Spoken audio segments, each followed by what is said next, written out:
The two biggest challenges we had, it was really getting employee buy-in and unions, because we had unions at the time.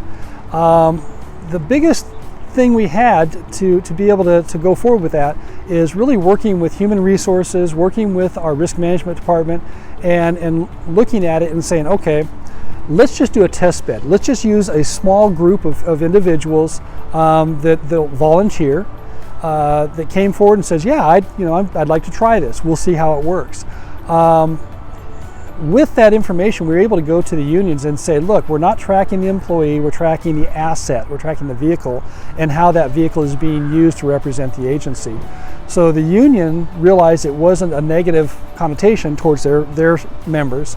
It was really trying to help them, and we've had incidences where people have gone through, I've had calls, they complained about somebody doing 70 miles an hour in a 35 zone over a double yellow line. I got on there once we ended up getting GPS and using it as a test bed. I got on there, I was able to find out it was not my staff member. I happened to know that the agency next to us was also testing the system. I called the general manager, he looked at it and says, oh my gosh, thank you, yes, it was one of my staff members. So I was able to exonerate my staff, and that's really, you start looking at those changes and how it's being used. You have to realize that, you can't use it as a negative connotation. You have to use it as a positive implement to really help your staff. And you get buy-in from the staff, you get buy-in from the unions, and then you realize there's so many more benefits that we haven't even talked about that start popping up. You start looking at your routing, you start looking at ways that you can reduce your fuel costs, your maintenance costs, starts to drop.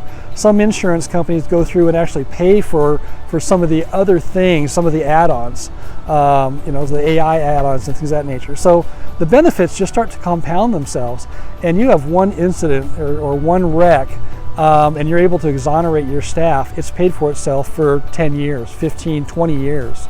And you have one of these multi-million dollar, $10 million, $15, $20 million. We had an incident where it was a $6 million case, and our staff wasn't even on the road, and just the GPS alone was able to exonerate our staff and go through, and that $6 million paid for the system for the lifetime.